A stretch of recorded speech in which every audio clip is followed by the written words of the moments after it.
नमस्कार विद्यार्थी मित्र, कैसे हैं? स्वास्थ्य का ध्यान रखिए।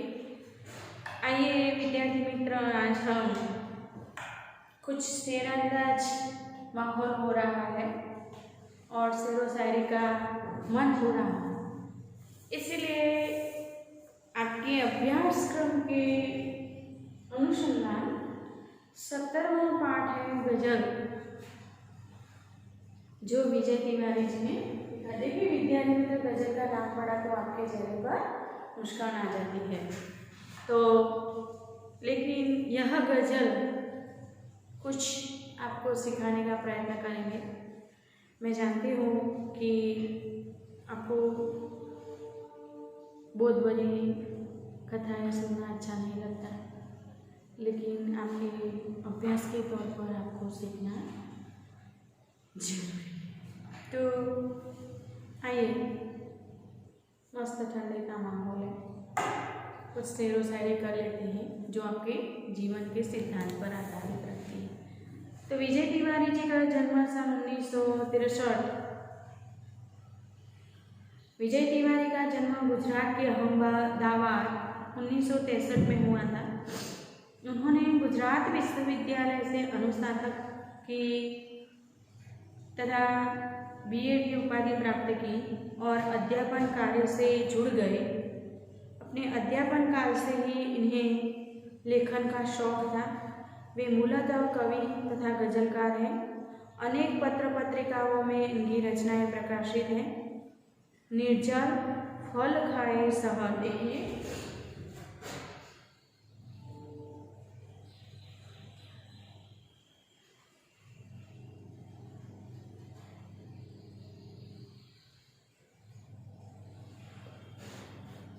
फल खाए सहर इनकी प्रसिद्ध रचनाएं हैं। साथ ही साथ वे राष्ट्रीय एवं अंतर्राष्ट्रीय संस्थाओं से भी कार्यरत रहे हैं,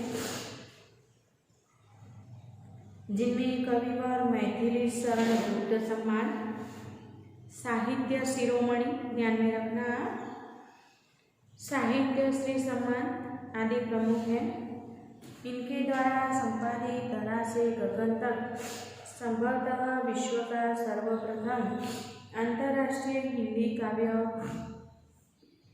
संकलन है।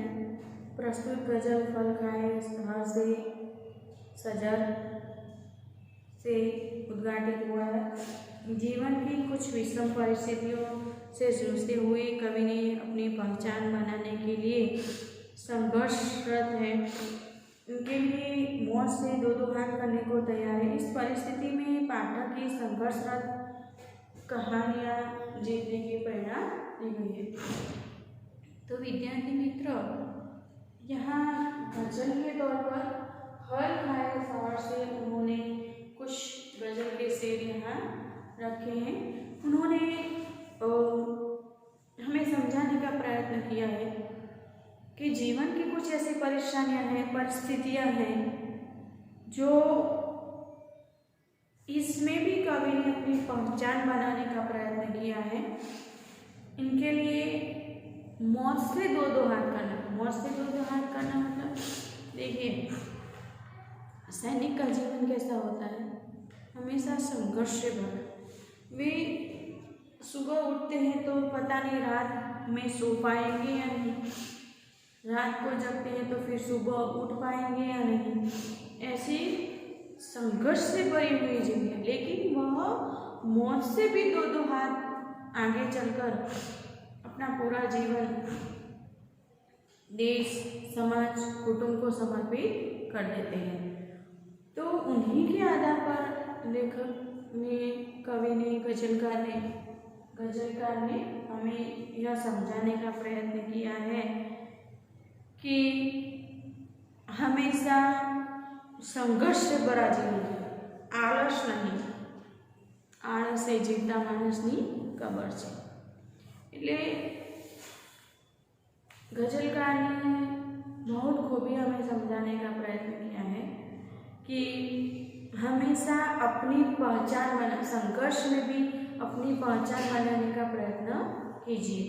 क्योंकि कई बार ऐसा होता है कि हम परेशानियों से परेशान होकर सब छोड़ देते हैं, नहीं करना है, चलो थक गए, छोड़ दो, कल करेंगे, परसों करेंगे, ऐसे ऐसे ऐसे करके समय बीतता जाता है और हमारा जीवन कब पूर्ण हो जाता है हमें पता भी नहीं चलता। तो विद्यार्थी मित्र, जीवन हमेशा स्फूर्तिमय रखिए एवं संघर्ष से कभी न घबराए और अपनी नई पहचान बनाने का प्रयत्न कीजिए। कई ऐसे व्यक्ति हैं, देखिए दुनिया में कई लोग आते हैं, चले भी जाते हैं, कुछ पता नहीं चलता, तो आए क्या और गए क्या, जब आपकी पहचान किसी के सामने नहीं। कुछ ऐसा काम मतलब समाज से उपयोगी हो, देश को उपयोगी हो, ऐसा काम करके दिखना है। तो आइए विद्यार्थी मित्र, हम पहला शेर पढ़ने का प्रयत्न करेंगे। राह में कांटे बिछा दो फिर भी मैं चलता रहूँगा, आंधियों से भी दिया बन के चलता रहूँगा।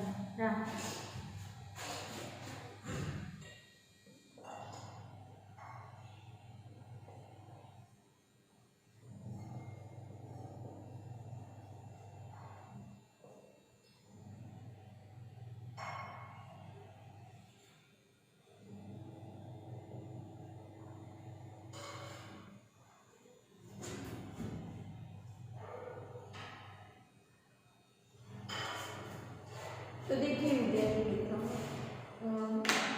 गजलकार ने पहले ही शेर में कहा है कि राह में कभी कांटे बिछा दो मैं चलता रहूँगा।